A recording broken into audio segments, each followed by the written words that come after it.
हाय बच्चों, welcome back to CUT by 24/7। शुरू करते हैं एक नए चैप्टर जिसकी वेटेज आप सभी लोगों के लिए है बहुत ज़्यादा important, that is alcohol phenol and ether. So I hope so आप सभी लोग तैयार हैं इस चैप्टर को कंप्लीट करने के लिए। और इससे पहले के सारे चैप्टर्स आप लोगों ने मेरे साथ जो वन शॉट्स हमने करे हैं वो फुलफिल कर लिए हैं, और साथ ही में जब हम लाइव प्रैक्टिस करें तो आपने वो सेशंस भी अटेंड करे हैं। सो लेट्स गेट स्टार्टेड बच्चों चैप्टर के साथ। एल्कोहल फिनॉल ईथर काफ़ी इंपॉर्टेंट है। तो सबसे पहले देखो, जैसे कि ऑर्गेनिक केमिस्ट्री में मैंने बोला कि जो सीक्वेंसिंग है वो वही है कि आपको पहले क्लासिफिकेशन करवाया जाएगा, फिर आपको प्रिपरेशन करवाया जाएगा, फिर आपको रिएक्शंस करवाया जाएगा। तो इस चैप्टर में मैं 3 फंक्शन को पढ़ने हैं, एल्कोहल फिनॉल और ईथर। शुरुआत करते हैं एल्कोहल के साथ। मैं चाहूँगी सभी बच्चे यहाँ पे वीडियो को ज़रूर लाइक और शेयर कर दें, क्योंकि काफ़ी एफर्ट लगता है आप सभी लोगों के लिए चीज़ों को प्रिपेयर करने में। So it's something which you people can do, ताकि आपको और बेटर चीज़ें मिलती रहें। ठीक है, तो सबसे पहले अगर मैं क्लासिफिकेशन की बात करूँ तो जैसे हेलो एल्केन्स में क्लासिफिकेशन था on the basis of number of halogen, तो यहाँ पे on the basis of OH, जितने भी OH हैं उसके बेसिस पे हो सकता है। और दूसरा again same on the basis of hybridisation हो सकता है। ठीक है, तो अगर मैं on the basis of OH की बात करूँ तो यहाँ पे अब आपके पास ऐसा एल्कोहल हो सकता है, ठीक है, मोनोहाइड्रिक। ऐसा एल्कोहल हो सकता है जिसमें 2 OH लगे हुए हैं तो ये डाईहाइड्रिक हो जाएगा। ठीक है, ऐसा भी एल्कोहल हो सकता है जिसमें 3 OH लगे हैं तो ये आपका ट्राईहाइड्रिक हो जाएगा। और फिर और बहुत सारे हो जाएंगे तो पॉलीहाइड्रिक हो जाएगा। तो आई थिंक नंबर के बेसिस पे तो आप इजीली डिस्टिंग्विश कर सकते हैं। ठीक है, दैट इज पॉलीहाइड्रिक। ठीक है, अब अगर मैं on the basis of hybridisation की बात करूँ तो sp3 और sp2 हाइब्रिडाइजेशन है, जैसे कि हमने एल्केन्स में पढ़ा था वो सेम ही हाइब्रिडाइजेशन यहाँ पे फॉलो होगी। तो sp3 में पहली कैटेगरी बच्चों की आती है कि मेरे पास एक प्राइमरी अल्कोहल है। ठीक है, दूसरा हो सकता है क्या, एक ऐसा अल्कोहल। तीसरा हो सकता है क्या, एक ऐसा अल्कोहल। ठीक है, तो पहला आपका क्या हो सकता है, दैट इज प्राइमरी अल्कोहल। दूसरा हो सकता है सेकेंडरी अल्कोहल, 2 एल्काइल ग्रुप है। 3 है तो टर्शरी है, तीनों sp3 कार्बन के ऊपर है। अगर मेरे पास डबल बॉन्ड से नेक्स्ट कार्बन पे लगा है तो अगेन ये हो जाएगा मेरे पास अलाइलिक अल्कोहल। और अगर मेरे पास बेंजीन रिंग से जुड़ा हुआ है तो ये क्या हो जाएगा, एवरीवन चार्ट सेक्शन में डाल भी दो। तो ये हो जाएगा अलाइलिक अल्कोहल और ये हो जाएगा मेरा बेंजाइलिक अल्कोहल। ठीक है, this will be my benzylic alcohol. ठीक है, तो मेरे पास सारे जो हैं एल्कोहल्स कैटेगरी वाइज ये हमारे सेम ही है जो हमने एल्केन्स में रखे थे। sp3 मतलब वो कार्बन जो चारों बॉन्ड सिंगल बॉन्ड से जुड़े हुए हैं। ठीक है, अब अगर मैं बात करूँ sp2 की, तो अगर मेरे पास डबल बॉन्ड से डायरेक्टली OH जुड़ा है तो एक कैटेगरी ये हो सकता है, और बेंजीन रिंग से अगर डायरेक्टली OH जुड़ा है तो एक कैटेगरी ये हो सकता है। तो जब बेंजीन रिंग के अलावा अगर मैं डायरेक्टली डबल बॉन्ड से जोड़ूंगी तो होगा vinylic alcohol, as you all know. और अगर बेंजीन रिंग से जोड़ोगे तो इसको बोलोगे अराइलिक अल्कोहल, या फिर इसी को आप फिनॉल भी बोल सकते हो। ठीक है, इसी को आप फिनॉल भी बोल सकते हो। ठीक है, तो क्लासिफिकेशन सिंपल एंड स्ट्रेट है बच्चों। On the basis of number तो आई थिंक सभी लोग कर लेंगे, मोनोहाइड्रिक, डाईहाइड्रिक। ठीक है, जिसमें आपका कैथेचॉल या फिर आपका इथाइलिन ग्लाइकोल वो सब आपके पॉलीहाइड्रिक एल्कोहल्स हुए। ठीक है, फिर आ जाएगा on the basis of hybridisation, तो sp3 और sp2 है। sp3 में प्राइमरी सेकेंडरी टर्शरी आपको पता ही है, एंड देन आप लोगों का एक अलाइलिक और एक बेंजाइलिक। और ऐसे ही अगर मैं विनाइलिक और अलाइलिक की बात करूँ तो वो sp2 कार्बन से कनेक्टेड होगा, उसमें OH ग्रुप। ठीक है, तो ये वाली बातें तो सेम ही थी। अब हम शुरू करते हैं प्रिपरेशन। तो एल्कोहल को प्रिपेयर करने के 2 तरीके हैं। आपको पहले स्टार्टिंग मटेरियल याद रखना है। ऑर्गेनिक पढ़ने का वही तरीका है, जैसे कि मैं हमेशा बोलती हूँ कि आप लोग के माइंड में जो टॉपिक है वो कंसाइज होना चाहिए, आपको उसकी हेडिंग्स याद होनी चाहिए। फिर हेडिंग से आप रिएक्शन याद करोगे, और रिएक्शन भी रोज रोज रोज लिखोगे तो आपको धीमे धीमे याद होने लगेगा। Every days 45 minutes should be devoted to your organic chemistry. ठीक है, तो अगर मैं यहाँ पे बात करूँ प्रिपरेशन ऑफ एल्कोहल्स, तो मेरे पास देखो एल्कीन से बना सकते हो आप। ठीक है, पहले किससे बना सकते हो, एल्कीन से बना सकते हो। तो ये 2 रिएक्शन एल्कीन के हुए, और आप बना सकते हो कार्बोनिल से। तो 2 स्टार्टिंग मटेरियल्स यहाँ पे हम यूज़ कर सकते हैं। एक तो आपका एल्कीन, एल्कीन के ऊपर आप रिएक्शन करके एल्कोहल्स को बना सकते हो, और दूसरा कार्बोनिल के ऊपर रिएक्शन करके भी आप एल्कोहल्स को बना सकते हो। ठीक है, तो एल्कीन पे बनाने के 2 तरीके हैं। तो पहला तरीका उठा लेते हैं, फर्स्ट है एसिड कैटालाइज हाइड्रेशन, जिसमें कुछ नहीं है, अगर आपने इसके ऊपर H positive as a catalyst डाला in the presence of water, तो ये जनरली मार्कोनिकॉफ रूल को फॉलो करता है, जिसमें मार्कोनिकॉफ रूल क्या कहता है कि आपका जो OH है वो उस कार्बन पे जुड़ता है जिसके पास लेस नंबर ऑफ हाइड्रोजन है, ठीक है। लेकिन आपको याद रखना है इस वाले रिएक्शन में आपको कार्बोकेटाइन फॉर्म होता है, तो अगर कार्बोकेटाइन फॉर्म हो रहा है so you need to check for a rearrangement, क्योंकि कार्बोकेटाइन की स्टेबिलिटी होती है टर्शरी, सेकेंडरी, प्राइमरी। तो अगर आपको कोई भी मोर स्टेबल कार्बोकेटाइन दिख रहा है तो आपको वहाँ पे रीअरेंजमेंट को एक बार चेक करना पड़ेगा, ठीक है। इसकी बेसिक मैकेनिज्म भी आपको आनी चाहिए बच्चों इस रिएक्शन में। तो अगर मैं बेसिक मैकेनिज्म की बात करूँ तो सबसे पहले आप क्या करते हो, H पॉजिटिव को जब आप H2O के ऊपर डाल रहे हो तो आप इसको प्रोटोनेट करवाते हो, तो ये क्या बन जाता है H3O पॉजिटिव, ठीक है, यू गेट H3O पॉजिटिव। अब एल्कीन का रिएक्शन फिर करते हो आप इसके ऊपर, किसके ऊपर, H3O पॉजिटिव के ऊपर, तो ये एल्कीन यहाँ पे अटैक करती है, ठीक है। और अगर ये एल्कीन यहाँ पे अटैक कर रही है तो यहाँ पे आपका जुड़ रहा है OH2 पॉजिटिव, ठीक है, या फिर मैं इसको ऐसे लिख देती हूँ OH2 पॉजिटिव, ठीक है। थर्ड स्टेप में क्या होगा, ये जो आपका है दैट इज OH2 पॉजिटिव, यहाँ पर आपका जो हाइड्रोजन है वो अपने इलेक्ट्रॉन्स को दे देता है और यहाँ से आपको एल्कोहल मिल जाता है और आपका H पॉजिटिव क्योंकि कैटलिस्ट था तो रिएक्शन से रिमूव भी हो जाता है, राइट। तो यहाँ पर आपका जो रिएक्शन है, ठीक है, यहाँ पे जो आप लोग का रिएक्शन है उस केस में यहाँ पे अगर मैं बात करूँ तो you will be getting a alcohol, जहाँ पे आपको क्या हो रहा है, कार्बोकेटाइन एज एन इंटरमीडिएट यहाँ पे आपका फॉर्म होगा, ठीक है। तो आप सभी लोगों के लिए काफ़ी इम्पोर्टेंट है, आपको इस पर्टिकुलर रिएक्शन का मैकेनिज्म याद होना चाहिए। सभी लोगों को क्लियर है, एवरीथिंग क्लियर? क्विकली एक बार चैट सेक्शन में बता दो सभी लोग, ठीक है, ग्रेट। चलिए आइए सेकेंड वाले पे आते हैं। सेकेंड वाले मैकेनिज्म में ज़्यादा कोई प्रॉब्लम नहीं है क्योंकि वो सिंपल, दैट इज आपका एंटी मार्कोनिक ऑक्सीडेशन होता है। अगर आपने B2H6 और H2O2 डाला तो आप क्या कर रहे हैं यहाँ पे, you are basically making a anti Markovnikov of alcohol, ये यहाँ पे लग जाता है और H यहाँ पे लग जाता है, ठीक है। तो this is anti Markovnikov of addition, ठीक है, जहाँ पे आपका OH उस कार्बन पे जुड़ता है जिसके पास मोर हाइड्रोजन है, ठीक है। दूसरी बात आपको ये भी याद रखनी है कि यहाँ पर आप सभी लोगों का जो OH है, ठीक है, ये H2O2 दे रहा है, H2O2 का जो हाइड्रोजन है वो दे रहा है, और जो यहाँ पे हाइड्रोजन है वो आपको B2H6 का जो हाइड्रोजन है वो दे रहा है। तो अगर कभी आपकी यहाँ पे आइसोटोपिक लेबलिंग हो जाती है, ठीक है, अगर कभी यहाँ पे आपकी आइसोटोपिक फॉर एग्जांपल B2D6 आ गया तो आपको ऐड करना है ड्यूट्रियम, अगर आपको D2O2 दे दिया तो यहाँ पे आपको ऐड करना है OD।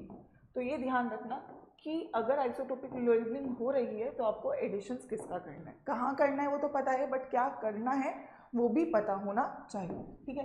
एक एडिशनल रिएक्शन और लिख लीजिए, अगर एल्कीन के ऊपर आपने डाल दिया NaBH4 या फिर मैं बोलूँ that is HgOAC whole twice in the presence of NaBH4, तो ये भी मार्कोनिकॉव एडिशन को फॉलो करता है, ठीक है। और यहाँ पर आपको मिलेगा नॉर्मल एल्कोहल। तो देखो तीन रिएक्शन है एल्कीन के ऊपर, एक में मार्कोनिकॉव है बट कार्बोकेटाइन है, बाकी दूसरी में डायरेक्टली एंटी मार्कोनिकॉव एडिशन है और तीसरी में डायरेक्टली मार्कोनिकॉव एडिशन है। तो तीनों में एल्कोहल्स मिल रहे हैं बट तीनों में जो एल्कोहल्स है एक दूसरे के क्या होंगे, स्ट्रक्चरल आइसोमर्स कहे जाएंगे, ठीक है, क्लियर है। तो ये यहाँ पे हमारी हो जाती है प्रिपरेशन ऑफ एल्कोहल, फिर आती है प्रिपरेशन ऑफ कार्बोनिल कंपाउंड्स। अगर मैं बोलूँ तो नॉर्मल रिडक्शन कर सकते हो, तो एक आपके पास एल्डिहाइड है और एक आपके पास कीटोन है, ठीक है। तो इसका रिडक्शन करते हो तो आपको क्या मिल जाता है, प्राइमरी एल्कोहल। अगर इसका रिडक्शन करते हो तो आपको यहाँ से क्या मिल जाता है, सेकेंडरी एल्कोहल। रिड्यूसिंग एजेंट कौन कौन से हम यूज़ कर लें, LiLH4 यूज़ कर सकते हो बच्चों, ठीक है, NaBH4 यूज़ कर सकते हो या फिर H2PD भी यूज़ कर सकते हो, ठीक है। तो यहाँ से आपको क्या मिल जाएंगे, आपको कॉरेस्पॉन्डिंग प्राइमरी सेकेंडरी एल्कोहल्स मिल जाएंगे। लेकिन यही रिएक्शन अगर आपने ग्रिग्नार्ड रिएजेंट के साथ किया तो यहाँ पे थोड़ा सा डिफरेंस आएगा। फॉर एग्जांपल एल्डिहाइड पे आपने ग्रिग्नार्ड रिएजेंट डाला, ठीक है, तो यहाँ पे ये अटैक करेगा, नीचे अटैक किया, O पे MgBr जुड़ जाएगा और उसके ऊपर अगर आपने वाटर डाल दिया तो यहाँ से आपको मिल जाएगा एक सेकेंडरी एल्कोहल, ठीक है। लेकिन अगर वहीं आपने यही रिएक्शन कीटोन के ऊपर कर दिया, ठीक है, तो ये यहाँ पे अटैक करेगा और यहाँ से आपको मिलेगा एक टर्शरी एल्कोहल, ठीक है, यू पुट H2O, ठीक है। लेकिन वहीं अगर आपने ये रिएक्शन फॉर्मेल्डिहाइड के साथ कर दिया तो ये यहाँ पे अटैक करेगा और आपको मिलेगा यहाँ से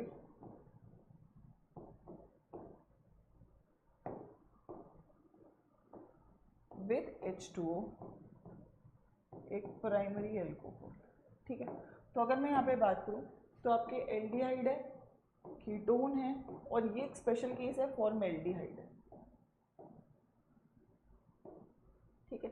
तो एल्डिहाइड्स हमेशा आपको सेकेंडरी एल्कोहल देंगे, कीटोन टर्शरी एल्कोहल देंगे और फॉर्मेल्डिहाइड प्राइमरी एल्कोहल देगा। तो टर्शरी एल्कोहल जनरली आप प्रिपेयर नहीं कर पाते हो, बट आप ग्रिग्नार्ड रिएक्शन के थ्रू विद कीटोन एक टर्शरी एल्कोहल को प्रोड्यूस कर सकते हो, ठीक है। तो यही केवल हमारी प्रिपरेशन थी। तो कुल मिला के कितनी प्रिपरेशन हुई? 5, ठीक है।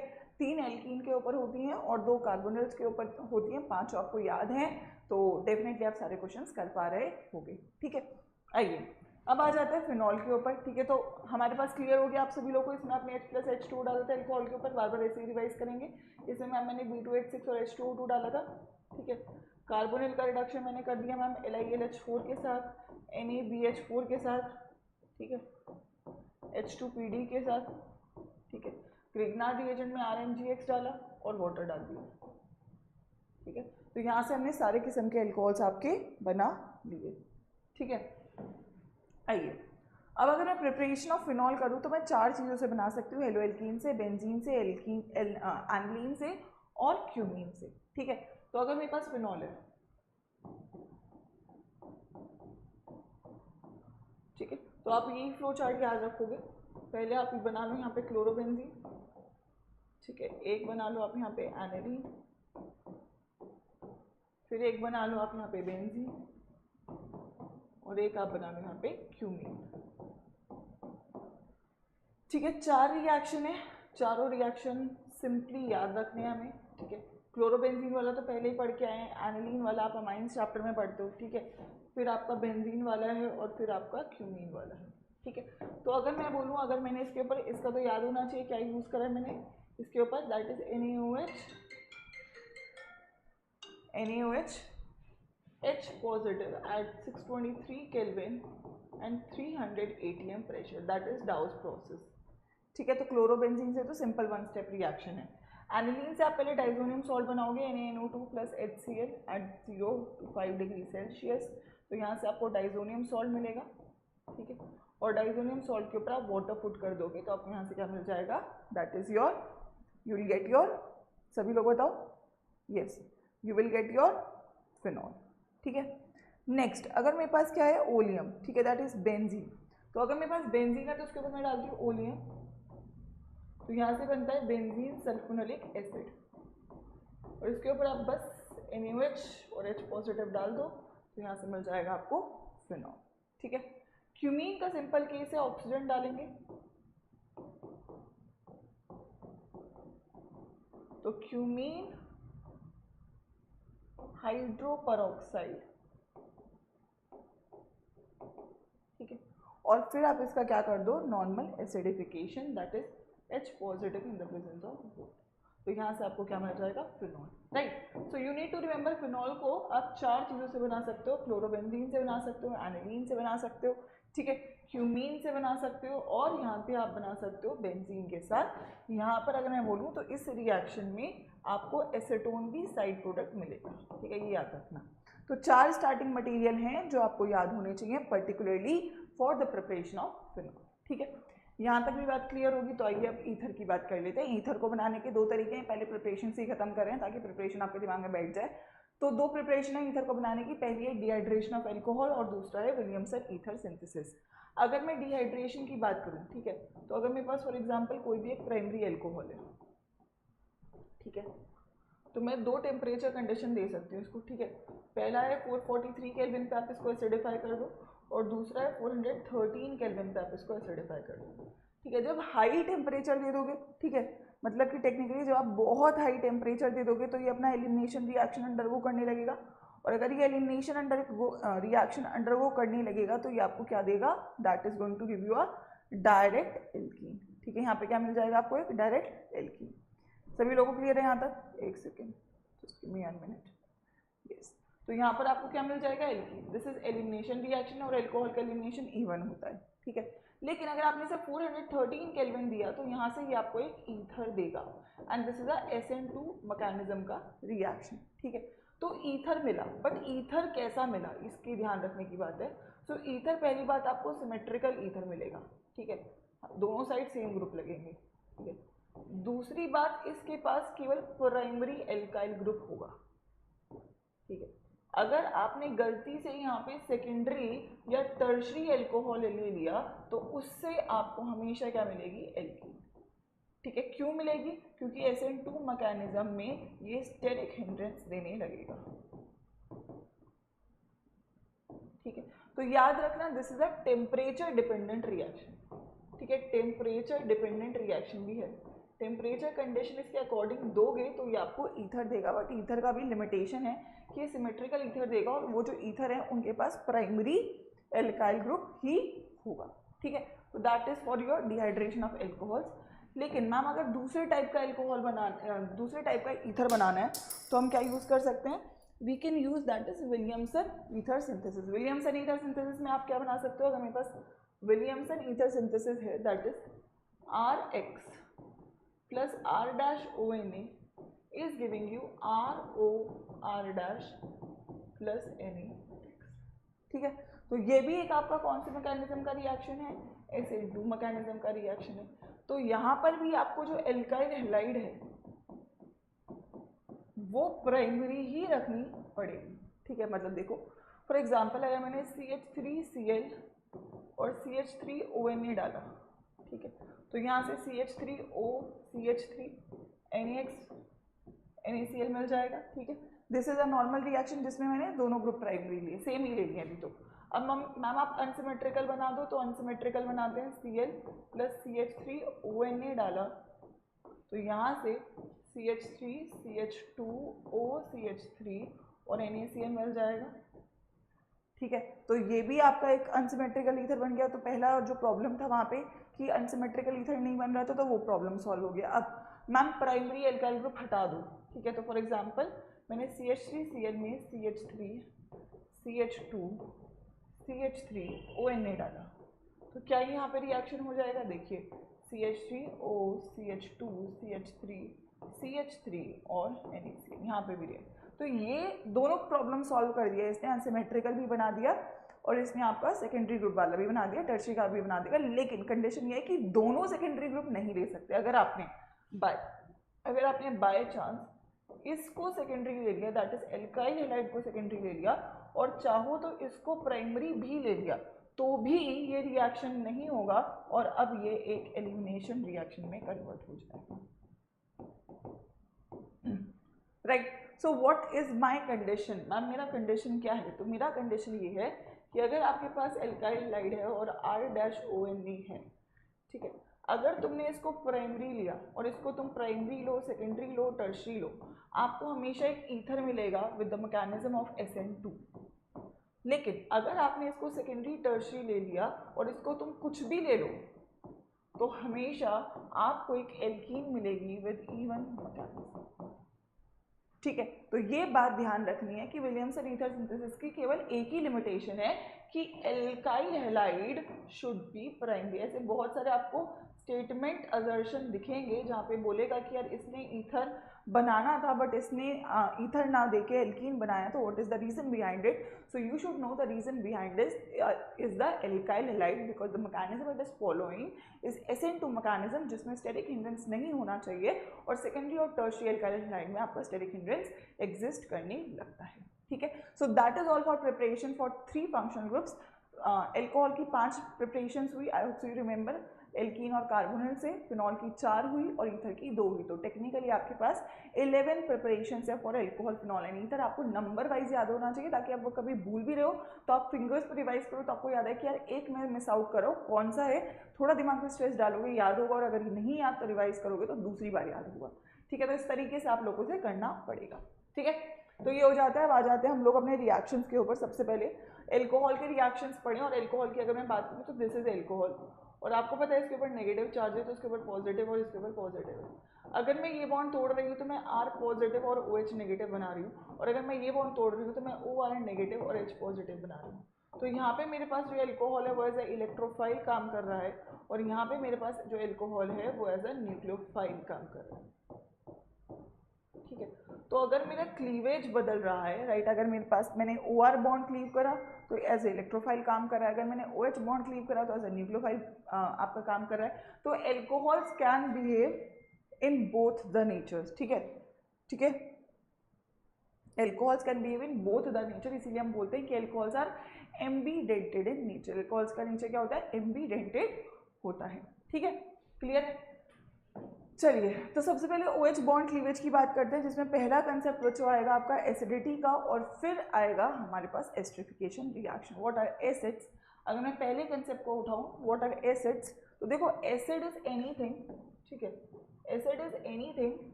ठीक है, एसिड क्या है? एसिड कोई भी चीज है दैट डोनेट्स H पॉजिटिव। ठीक है, तो अगर मेरे पास एक एल्कोहल है और इसने H पॉजिटिव डोनेट किया तो ये OR नेगेटिव और H पॉजिटिव बना रहा है। ठीक है, और एक एसिड स्ट्रॉन्ग कब होगा? जब ये स्ट्रॉन्ग होगा। ठीक है, और ये कब स्ट्रॉन्ग होगा? जब किसी चीज़ के ऊपर नेगेटिव चार्ज है तो इसको ऐसे ग्रुप चाहिए जो इलेक्ट्रॉन विड्रॉइंग हो, क्योंकि जब वो इलेक्ट्रॉन विड्रॉ करेंगे तो इसको स्टेबलाइज करेंगे। ठीक है, लेकिन अगर आपने इसके साथ कोई ऐसा ग्रुप जोड़ दिया जो कि इलेक्ट्रॉन डोनेटिंग ग्रुप है तो वो इसको डीस्टेबलाइज करेगा, है ना। तो अगर मैं एल्कोहल्स की बात करूं तो एल्कोहल्स के पास है ROH, तो ये बनाता है OR नेगेटिव, और आपको पता है R plus I effect show करता है, तो ये इसको क्या करता है? डीस्टेबलाइज। क्या कर रहा है? डीस्टेबलाइज। तो इसीलिए हम क्या बोलते हैं? एल्कोहल्स आर वीक, क्या होते हैं आपके? वीक एसिड पाए जाते हैं। ठीक है, एक्सेप्ट मिथेनॉल, मिथेनॉल फिर भी सही है, बट बाकी सब वीक एसिड है।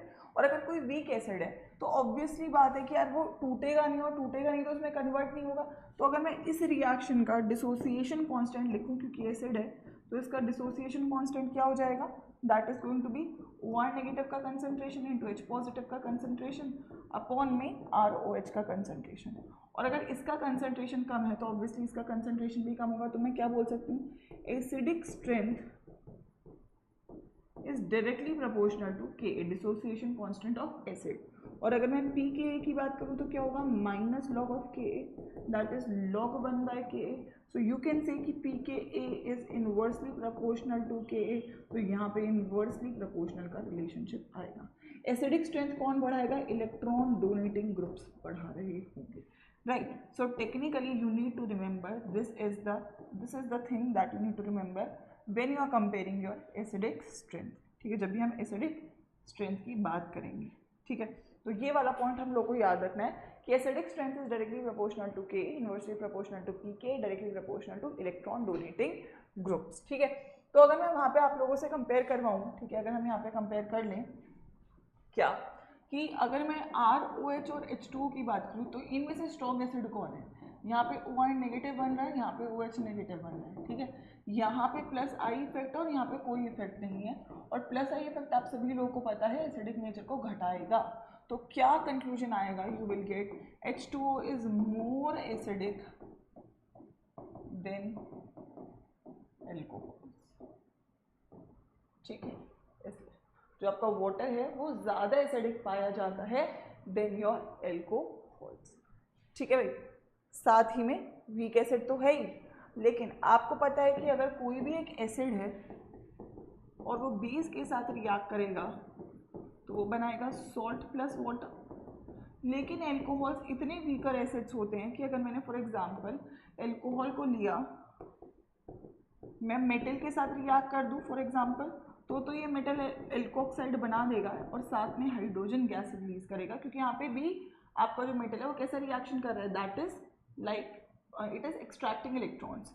लेकिन अगर मैं यहाँ पे एल्कोहल का रिएक्शन NaOH के साथ करवा दूँ तो वो ये रिएक्शन नहीं देता, एक्सेप्ट मिथेनॉल। याद रखना। तो ये ऑल्सो प्रूव करता है कि वो एक वीक एल्कोहल है, ठीक है, it's a weak acid, right. लेकिन मैम अगर आप कंपेयर करो किसके साथ, फिनॉल के साथ, तो जब आप फिनॉल की बात करोगे तो फिनॉल डोनेट करने के बाद बनाएगा फिनॉक्साइड आयन, और अगर मैं फिनॉक्साइड आयन की बात करूं तो ये जा रहा है रेजोनेंस में, तो ये क्या होगा, स्टेबलाइज्ड बाय रेजोनेंस, ठीक है। So if I am going to compare between water, alcohol, या फिर मैं इधर रखती हूँ, एल्कोहल एंड फिनॉल, तो सबसे ज़्यादा एसिडिक कौन होगा, फिनॉल, फिर क्या होगा वाटर, और सबसे कम क्या होगा, एल्कोहल। क्यों है मैम ऐसा, क्यों है मैम ऐसा? तो आपको याद रखना है क्या, कि मैम ये स्टेबलाइज्ड है by resonance,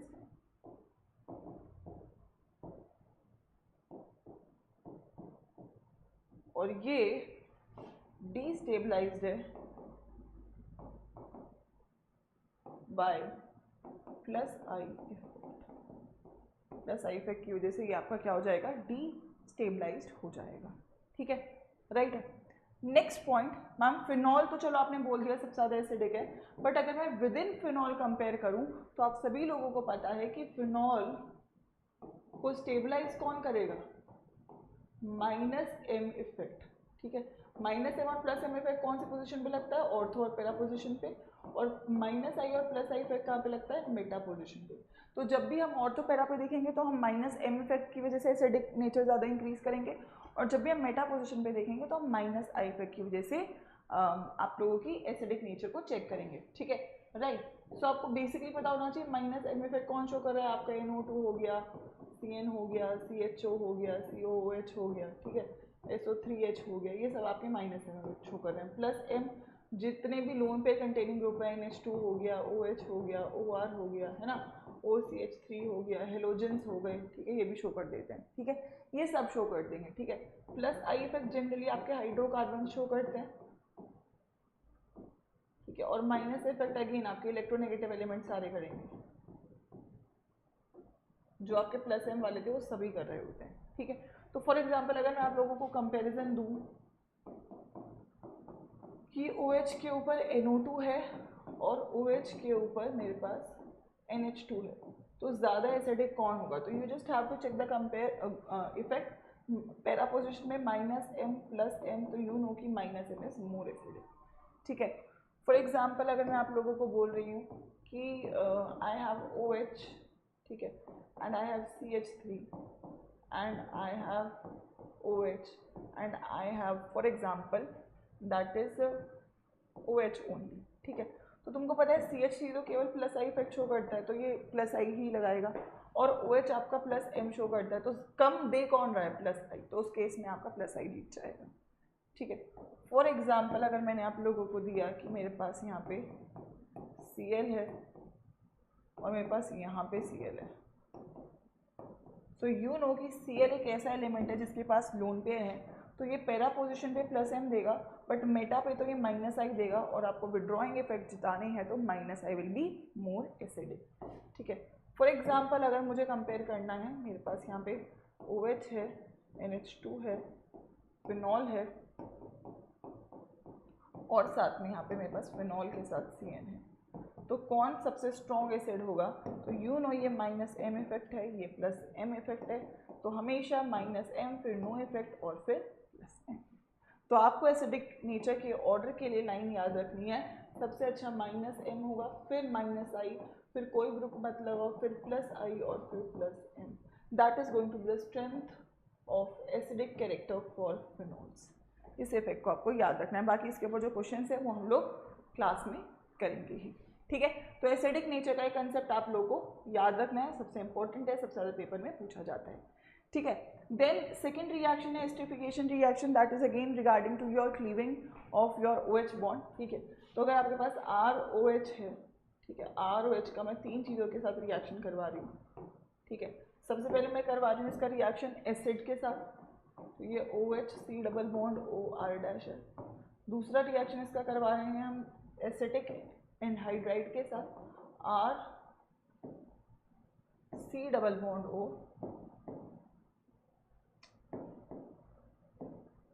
R C double bond O C double bond OR dash. और दूसरा रिएक्शन हम करवाने इसका एसिड क्लोराइड के साथ। तो सभी में आपको पता है कौन सा बॉन्ड ब्रेक होगा, मेरा OH बॉन्ड, ठीक है, मेरा OH बॉन्ड, ठीक है।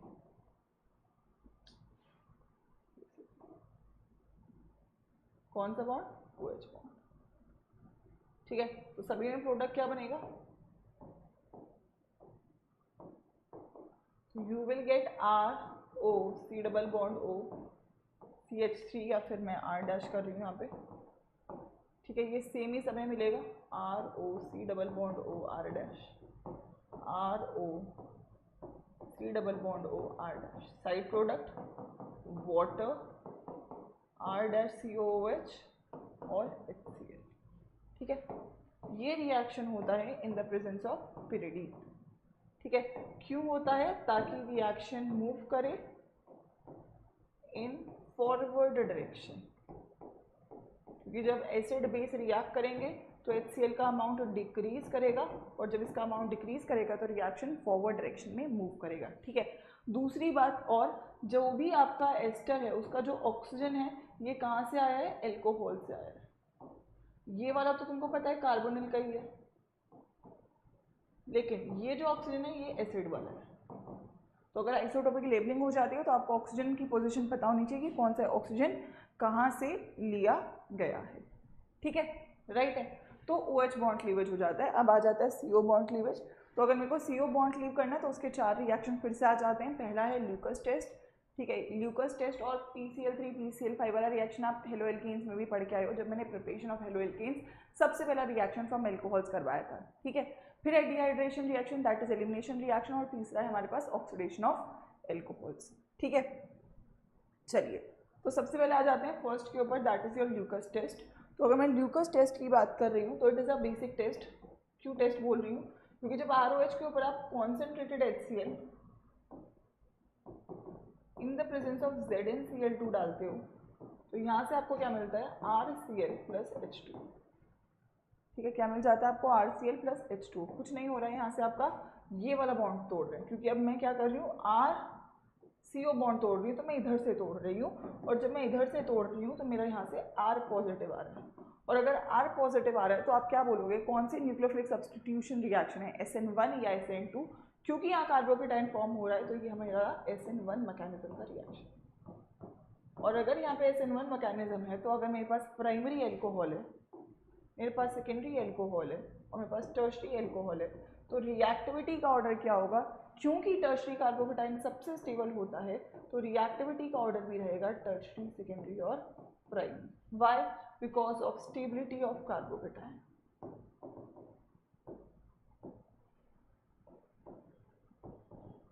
ठीक है। अगर मैं बोलूँ यहाँ पे टर्शरी एल्कोहल इमीडिएट रिएक्शन देता है, सेकेंडरी एल्कोहल 5 मिनट के अंदर रिएक्शन देता है, और प्राइमरी एल्कोहल रिएक्शन नहीं देता है, ठीक है।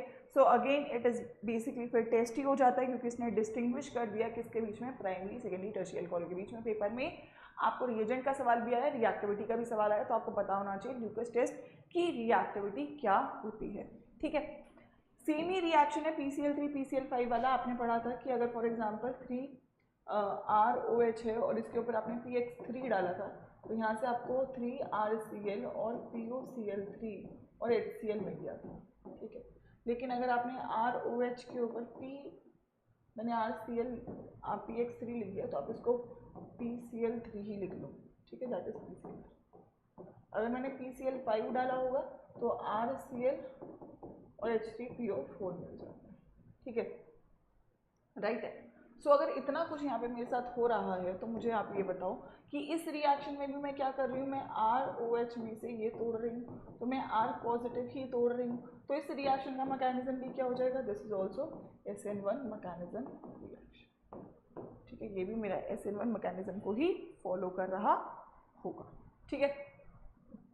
राइट। आइए, इसके बाद आएगा डिहाइड्रेशन। डिहाइड्रेशन है एलिमिनेशन रिएक्शन जिसमें कार्बोकेटाइन इन्वॉल्व होगा डेफिनेटली। अगर मेरे पास फॉर एग्जांपल ये एल्कोहल है, ठीक है, मैं इसके ऊपर डालती हूँ H पॉजिटिव, ठीक है, तो यहाँ पे क्या होता है, ये अटैक करता है, ठीक है, और ये बना लेता है OH2 पॉजिटिव, ठीक है। अब OH2 पॉजिटिव रिमूव हो जाता है तो यहाँ पे बन जाता है आपका कार्बोकेटाइन, और अगर कार्बोकेटाइन है तो यहाँ पे जो भी अल्फा हाइड्रोजन होता है वो अपने इलेक्ट्रॉन्स को डोनेट करता है और निकल जाता है, तो यहाँ से आपको एल्कीन और H पॉजिटिव मिल जाता है। This is the reaction. तो यहाँ पर again H positive as a catalyst ही यूज करा गया है, ठीक है। इस रिएक्शन में मेरा कार्बोकेटाइन फॉर्म हुआ है और कार्बोकेटाइन का फॉर्मेशन मेरा स्लो स्टेप होता है, ठीक है। तो डिहाइड्रेशन रिएक्शन मेरा E1 एलिमिनेशन को फॉलो करता है एल्कोहल्स के लिए, जिसका रिएजेंट आप यूज करते हो या तो H+ और हीट कर दो, या तो आप H3PO4 और हीट कर दो, दोनों से ही आपको एल्कीन मिल जाएगी। व्हाट आर यू रिमूविंग, आप पानी को निकाल रहे हो, आप क्या रिमूव कर रहे हो, यू आर रिमूविंग वाटर, ठीक है, क्या रिमूव कर रहे हो आप, वाटर। तो जब तक कि आपके पास नॉर्मल एल्कोहल्स है तब तक तो कोई दिक्कत है नहीं। फॉर एग्जांपल अगर ये है तो आप फॉर एग्जांपल यहाँ से इसे निकाल दोगे तो यहाँ कार्बोकेटाइन बनाओगे, और यहाँ पे आपके पास एक ही अल्फा हाइड्रोजन है तो आप यहाँ से एक एल्कीन बना दोगे। लेकिन अगर आपके पास डिफरेंट टाइप के वो अल्फा हाइड्रोजन हुए तो यहाँ से आपने इसको निकाल दिया, पॉजिटिव बना दिया, दो अल्फा हाइड्रोजन है, एक ये और एक ये, तो दो एल्कीन बना दी। अब ज़्यादा स्टेबल एल्कीन कौन सी है, जिसके पास ज़्यादा अल्फा हाइड्रोजन है, CH3 CH3 CH2, तो यहाँ पे 6 अल्फा हाइड्रोजन है तो ये ज़्यादा स्टेबल, ठीक है, this one would be more stable, ठीक है। लेकिन अगर वहाँ पर कोई कार्बोकेटाइन का स्कोप है, ठीक है, रीअरेंजमेंट का, फॉर एग्जाम्पल अगर आपके पास ये है तो अगर आपने इसके ऊपर H पॉजिटिव और फॉर एग्जाम्पल हीट करा तो यहाँ से आपको मिल गया ये, ठीक है, but you have a more stable carbon present over here, तो ये यहाँ पे शिफ्ट करेगा और यहाँ से आपका कार्बोकेटाइन रीअरेंज करेगा और आपको यहाँ पे कार्बोकेटाइन मिलेगा। अब दो अल्फा हाइड्रोजन है तो दो एल्कीन मिलेंगी, एक ये वाली और एक ये वाली, तो मोर अल्फा हाइड्रोजन वाली स्टेबल बनेगी, ठीक है, मोर अल्फा हाइड्रोजन वाली आपकी स्टेबल ज़्यादा बनेगी, ठीक है, राइट है। तो ये वाली बात भी क्लियर हो गई है सभी लोगों को, इतनी बात क्लियर है। तो आइए लास्ट रिएक्शन है आपके एल्कोहल्स का, that is oxidation of alcohols. तो एल्कोहल्स को ऑक्सीडाइज डेफिनेटली करा जा सकता है, आप सभी लोगों को पता है कि अगर मेरे पास एल्कोहल है, ठीक है, दैट इज प्राइमरी एल्कोहल, ठीक है। देखो प्राइमरी एल्कोहल है, सेकेंडरी एल्कोहल है, टर्शरी एल्कोहल है, ठीक है। तो प्राइमरी एल्कोहल एल्डिहाइड ही देगा, सेकेंडरी एल्कोहल कीटोन ही देगा, और टर्शरी एल्कोहल का ऑक्सीडेशन आप नहीं कर सकते, ठीक है। रिएजेंट याद रखेंगे PCC, PDC, CrO3 या फिर कॉपर एट 573 केल्विन, इनमें से कोई भी यूज करोगे सभी से ऑक्सीडेशन हो रहा होगा, ठीक है। एक्सेप्शन याद रखना कि अगर आपने कॉपर एट 573 केल्विन यूज किया तो यहाँ तो एल्डिहाइड मिल रहा है, यहाँ तो कीटोन ही मिल रहा है, बट यहाँ पे आपको एल्कीन मिल जाएगा। टर्शरी एल्कोहल के ऊपर जब रिएक्शन होता है तो यू गेट एल्कीन, ठीक है। तो ये वाला पॉइंट भी आपको एक याद रखना होगा, ठीक है भाई। चलिए नेक्स्ट पे आ जाइए। तो यहाँ तक हमारे रिएक्शंस हो जाते हैं। अब देखो हमने 11 तो प्रिपरेशन पढ़ी थी, 3 एल्कीन से पढ़ी और 2 कार्बोनिल की पढ़ी, फिर 4 रिएक्शन फिनॉल के पढ़े, फिर 2 ईथर की प्रिपरेशन पढ़ी, फिर हमने बॉन्ड क्लीव करा तो OH बॉन्ड क्लीव किया तो एसिडिटी और एस्टरिफिकेशन रिएक्शन पढ़ा, और जब हमने CO बॉन्ड क्लीव करा होगा तो हमारे 4 रिएक्शन आएंगे, Lucas test, PCl5 PCl3, dehydration और ऑक्सीडेशन ऑफ एल्कोहल्स, ठीक है। तो 4 यहाँ से हमारे रिएक्शंस निकल कर आ गए, ठीक है। आइए अब आ जाते हैं फिनॉल के ऊपर। तो फिनॉल की भी 5 रिएक्शंस हैं, ठीक है। पहला इलेक्ट्रोफिलिक सब्स्टिट्यूशन रिएक्शन, दूसरा है कॉल्बे रिमेटिमन, दोनों नेम रिएक्शन है, फिर एक रिएक्शन रिडक्शन का है और फिर एक रिएक्शन मेरा ऑक्सीडेशन का है, ठीक है। So let's go for it, एक एक करके देखते हैं। पहला है इलेक्ट्रोफिलिक सब्स्टिट्यूशन रिएक्शन। अगर मैं फिनॉल की बात करूँ तो आप सभी लोग बताओ कि फिनॉल का डायरेक्शन क्या होगा, फिनॉल ये है, लोन पेयर दिया है इसमें रिंग के अंदर, नेगेटिव चार्ज आएगा, OH पॉजिटिव, फिर से गया नेगेटिव चार्ज, OH पॉजिटिव, फिर से गया नेगेटिव चार्ज, OH पॉजिटिव, फिर से गया OH। तो नेगेटिव चार्ज कहाँ पे आ रहा है? इधर, इधर और इधर। तो इलेक्ट्रोफाइल भी आगे कहाँ जुड़ेगा? इधर। तो OH एक इलेक्ट्रॉन डोनेटिंग ग्रुप है, तो ये क्या हो जाएगा? Ortho para directing in nature. क्या हो जाएगा? Ortho para directing in nature. ठीक है, राइट है। चलिए आइए, फिनॉल के इलेक्ट्रोफिलिक सब्स्टिट्यूशन रिएक्शन में कुछ केसेस हैं, तो बस उन्हीं का ध्यान रखना है। ठीक है, तो फॉर एग्जांपल पहला होगा नाइट्रेशन। ठीक है, तो अगर आप फिनॉल का नाइट्रेशन कर रहे हैं किसके साथ? कॉन्सेंट्रेटेड HNO3 के साथ, तो आप याद रखिएगा कि इतना इलेक्ट्रोफिलिक सब्स्टिट्यूशन यहाँ पे स्ट्रॉन्ग हो जाता है, क्योंकि इतना रिंग एक्टिवेट हो जाती है कि आपके तीनों पोजीशन पे NO2 लग जाते हैं। And you know this substance, this is known as picric acid. तो कॉन्सेंट्रेटेड के साथ आपको मिलता है पिक्रिक एसिड। ठीक है, लेकिन वहीं अगर आपने डाइल्यूट HNO3 डाला तो यहाँ पे आपको मिलता है नॉर्मल ऑर्थो पे NO2 और पैरा पे NO2, जहाँ पर से आपका पैरा वाला प्रोडक्ट मेजर होता है। ठीक है, फिर सवाल आता है पेपर में, इन दोनों को सेपरेट आउट कैसे कर सकते हो? तो आप सेपरेट आउट कर सकते हो थ्रू योर स्टीम डिस्टिलेशन और फ्रैक्शनल डिस्टिलेशन। तो यहाँ पे जो आपका ऑर्थो वाला है, ठीक है, इसके बीच में क्या है? Intramolecular hydrogen bonding with in the molecule. इसकी दूसरे वाले OH के साथ होगी, फिर एक रिंग होगा, फिर यहाँ पे NO2 होगा, तो इसके बीच में क्या है? Intermolecular hydrogen bonding. तो अगर आपको इन दोनों को बॉयल करना है तो यार आपको ये वाला बॉन्ड तोड़ना पड़ेगा, तभी ये बॉयल होगा। तो इसका बॉइलिंग पॉइंट ज़्यादा होगा, आपको यहाँ पे तोड़ने की ज़रूरत ही नहीं है, क्योंकि तुम सिस्टम के अंदर है, तो उसका बॉइलिंग पॉइंट कम होगा, और बॉइलिंग पॉइंट कम होगा तो ये स्टीम वॉलेटाइल ज़्यादा होगा, और स्टीम वॉलेटाइल ज़्यादा होगा तो जब आप वेपराइज करोगे तो ये पहले उड़ जाएगा और आपको ये product as a final product मिल जाएगा। तो आप दोनों का सेपरेशन इजीली यहाँ पे कर पाओगे through steam distillation, right. So the reason is because of their hydrogen bonding, एक में इंटरमोलिकुलर है, एक में इंट्रामोलिकुलर है। इंट्रामोलिकुलर का बॉइलिंग पॉइंट कम होगा और इंटरमोलिकुलर का बॉइलिंग पॉइंट ज़्यादा होगा।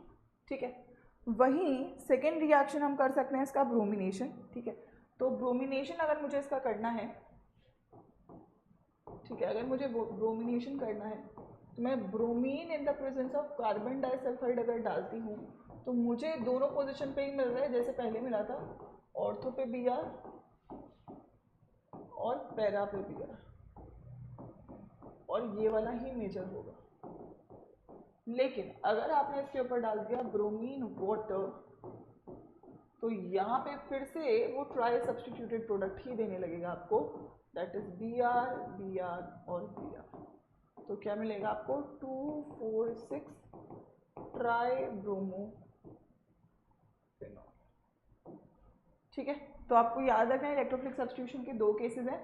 नाइट्रेशन में भी देखो दो केस बने, कॉन्सेंट्रेटेड में पिक्रिक एसिड बना, डाइल्यूट में अलग अलग मिल गया है, ब्रोमीन वाटर में ट्राई सब्स्टिट्यूट मिल गया, और bromine in the presence of carbon disulphide में आपको ऑर्थो पैरा ही मिलेगा। ठीक है, then there are two name reactions that you need to be careful of. पहला है कॉल्बे रिएक्शन, बहुत सारी बात पेपर में आया है।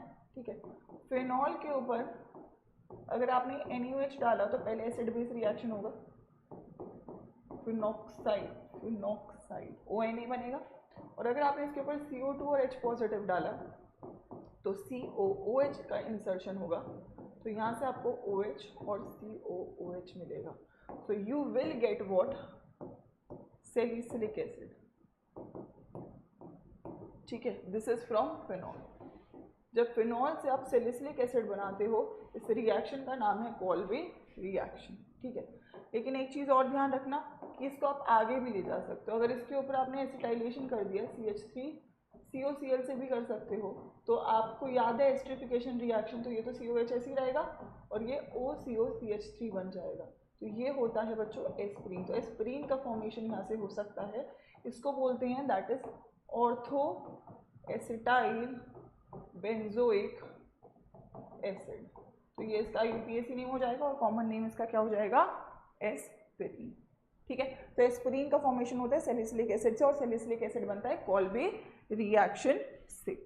ठीक है, नेक्स्ट हमारे पास है कॉल्बे रिएक्शन। कॉल्बे के बाद है रिमर्टिमन रिएक्शन। रिमर्टिमन भी बहुत ज़्यादा ही फेमस है भाई, इसमें भी कोई शक नहीं है।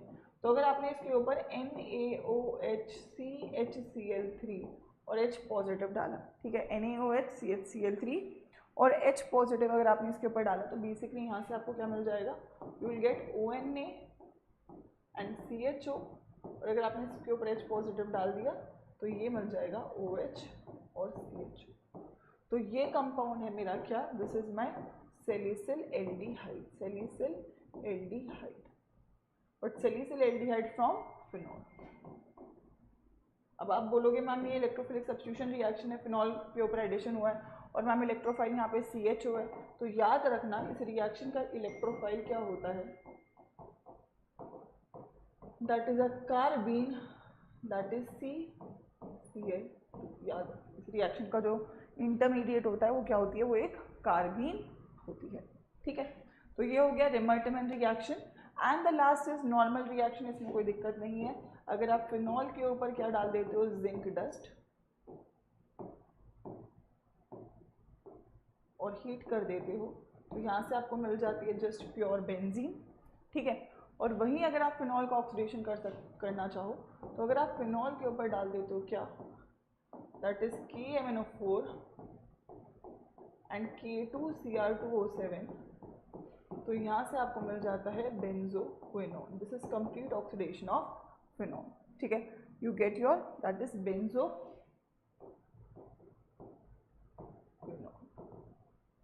ठीक है, तो टेक्निकली मेरे 5 ही रिएक्शन हुए। इलेक्ट्रोफिलिक सब्स्टिट्यूशन रिएक्शन में 2 केसेस बने, एक नाइट्रेशन बना, एक ब्रोमिनेशन बना। इसके भी 2 केसेस बने जिसमें पिक्रिक एसिड और ऑर्थोपेरा मिला, इसमें ट्राई सब्स्टिट्यूटेड ऑर्थोपेरा मिला। कॉल्बे रिएक्शन में आपने डाला NaOH पॉजिटिव एंड CO2, तो यहाँ से मिला सैलिसिलिक एसिड।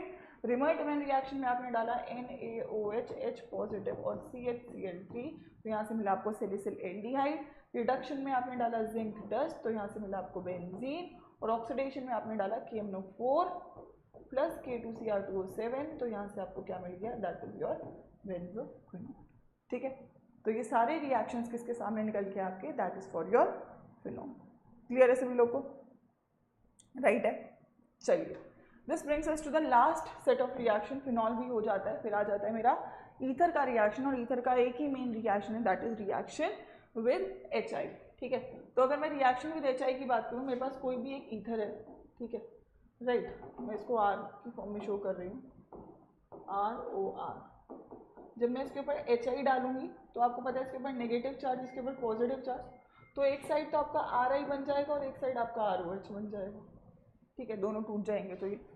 तो आपको देखो याद रखना है इस रिएक्शन में कि किससे I जोड़ूँ और किससे OH जोड़ूँ। ठीक है, तो आप ब्रेक करो बोथ बॉन्ड्स, स्टेप याद रखना, break both bonds.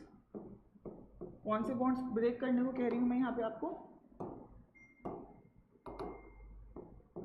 OR bond जो है ना, ये आपके ये वाला बॉन्ड ब्रेक कर लो, ये वाला बॉन्ड ब्रेक कर लो। ठीक है, चेक फॉर स्टेबल कार्बोकेटाइन। तो अगर कोई स्टेबल कार्बोकेटाइन बन रहा है तो ऐड कर दो I नेगेटिव उसके साथ, तो मैकेनिज्म SN1 हो जाएगा। ठीक है, ठीक है।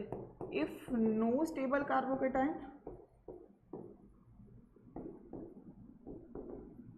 चेक स्टेरिक हिंड्रेंस, और फिर लेस वाले के साथ आप I नेगेटिव को ऐड कर दो, रिएक्शन का मैकेनिज्म SN2 हो जाएगा। ठीक है, SN2 हो जाएगा। ठीक है, तो मतलब मेरा कहने का मतलब क्या है, मेरा कहने का मतलब ये है कि फॉर एग्जांपल अगर आपके पास ये है तो इसमें तो आपको कोई चेक ही नहीं करना, दोनों सेम ग्रुप है, एक के साथ आप I जोड़ दो और एक के साथ आप OH जोड़ दो।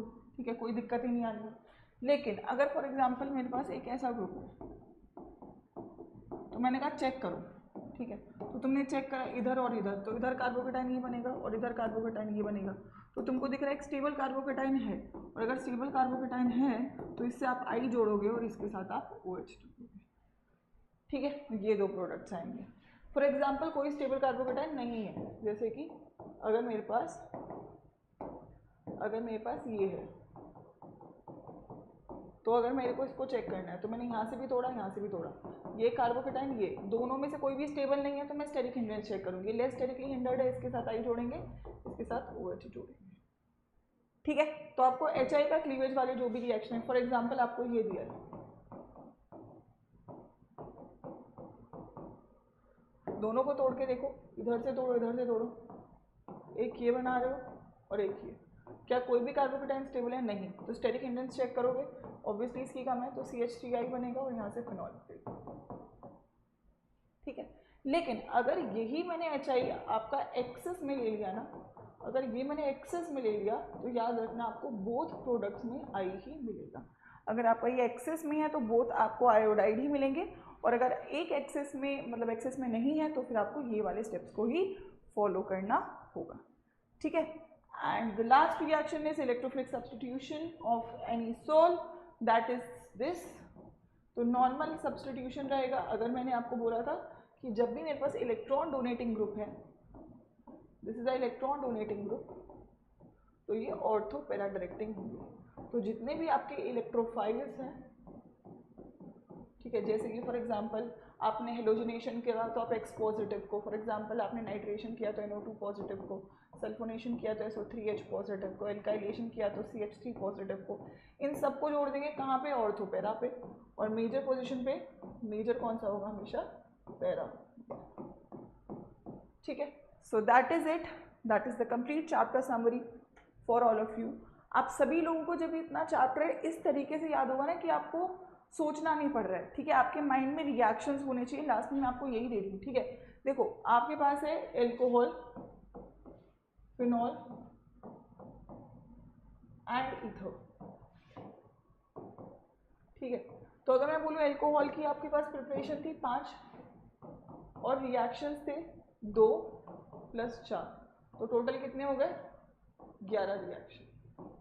ठीक है, फिनॉल की प्रिपरेशन थी 4 और टोटल रिएक्शंस थे 5, तो टोटल हो गए 9 रिएक्शन। इसकी प्रिपरेशन थी 2 और रिएक्शन भी थे 2, तो टोटल कितने रिएक्शन हो गए? 4 रिएक्शन। तो पूरे चैप्टर में कितने रिएक्शन हो गए आपके टोटल? अगर मैं बोलूँ तो दे आर 24 रिएक्शंस। तो अगर आपको लास्ट में, पहले आप लिखो कि क्या मुझे ये नंबर याद है, ठीक है, अब आप उल्टा रिवाइज करने चलो। 11 से जाओ 5 कौन सी थी? तो आपको ये 5 बनानी आनी है, ये 2 कौन सी थी और ये 4 कौन सी थी। तो आप जब नंबर से याद रखोगे, ठीक है, उसके बाद फिर उसको डिकोड करते चलोगे, ये फ्लो चार्ट पूरा कंप्लीट कर लोगे, तो आपके दिमाग में चैप्टर बंद हो जाएगा। अब ये चैप्टर इतना बड़ा है, लेकिन ये पूरे चैप्टर का समरी है, और ये हर किसी को समझ नहीं आएगा, ये उसी को समझ में आएगा जिसने पढ़ा हुआ है। तो आपको क्या मेक श्योर करना है कि लास्ट में आप यहाँ तक पहुँच जाओ और फिर यहाँ से उल्टा चलो। ठीक है, तो जितने भी बच्चों को ऑर्गेनिक करने में दिक्कत आ रही है, मेक श्योर करिए ये फ्लो चार्ट, फिर इसको उल्टा लेके चलो कि यार 24 का 9 का 5 और 4 कौन से थे, 5 कौन से थे, 2 कौन से थे, 2 कौन से थे। तो उस तरीके से जब आप लिखोगे तो आपको याद होने लगेगा। और ऑर्गेनिक बच्चों याद ही करनी पड़ती है, लेकिन वो धीमे धीमे, रोज़ 45 minutes, daily 45 minutes organic chemistry को दीजिए। ठीक है, एक फंक्शनल ग्रुप उठाइए। फॉर एग्जांपल अब आपने हेलोएल्केन्स पढ़ लिया, तो एक दिन बैठ के आप हेलोएल्केन्स पढ़ रहे हो, एक दिन आप हेलोएल्केन्स पढ़ रहे हो, एक दिन आप एल्कोहल ही पढ़ रहे हो, एक दिन फिनॉल पढ़ रहे हो। ज़्यादा नहीं पढ़ना यार। अगर आप एल्कोहल रिवाइज करने बैठो तो 11 रिएक्शन रिवाइज करने, फिनॉल रिवाइज करने बैठो 9 रिएक्शन रिवाइज करने, ईथर रिवाइज करने बैठो 4 रिएक्शन रिवाइज करना है। बट रोज एक फंक्शन ग्रुप करो। 9 फंक्शन ग्रुप सिलेबस में है, 9 की साइकिल चलाते जाओगे ना, पेपर तक इतनी बार कर लोगे कि आपके दिमाग में बैठ जाएगा। बाकी वी आर डूइंग क्वेश्चंस, तो लाइव हम मिलेंगे इस चैप्टर के लिए, दैट इज ट्यूसडे को, है ना। तो मेक श्योर करिएगा कि आप सभी लोग पूरा थ्योरी करके आएँ और फिर हम क्वेश्चन में प्रैक्टिस करेंगे। ठीक है, and also I would say कि if you people are thinking कि मैम हम डिटेल में ही पढ़ना चाहते हैं, डिटेल में ही टाइम देना चाहते हैं, तो I would say you people definitely should check out the batches, क्योंकि बैचेस से जो आपकी प्रिपरेशन है वो एक कदम और आगे होती है, क्योंकि उसमें हम लाइव रोज़ मिल रहे होते हैं, रोज़ इंटरेक्ट कर रहे होते हैं, सिलेबस को शेड्यूल के हिसाब से फॉलो कर रहे होते हैं, और जो भी डाउट्स आ रहे होते हैं उनको सॉल्व कर रहे होते हैं। ठीक है, तो CUT UG सेक्शन में CUT साइंस में आप जा सकते हो। एक तो आपके पास महापैक का ऑप्शन हमेशा रहेगा, ठीक है, वो बेस्ट है। अगर आप पॉसिबल हो तो महापैक इनरोल कर लो, और अगर आप महापैक नहीं इनरोल करना चाहते, बैच ही इनरोल करना चाहते हो, तो you can use this code, this is my code, जिसमें आपको मैक्सिमम डिस्काउंट मिल रहा होगा। आप बैच में इनरोल करो, महापैक में इनरोल करो, किसी भी चीज़ में इनरोल करो, तो आप इस कोड के साथ इनरोल कर लीजिएगा Y513 फॉर मैक्सिमम डिस्काउंट। ठीक है, सो आई होप सो मेरी सारी बातें आप लोगों तक पहुंच गई हैं, सब कुछ क्लियर हो गया है. Let me know in the comment section, did you enjoy the chapter, did you get the gist of the chapter, and are you ready to do practice for this chapter? All the best बच्चों.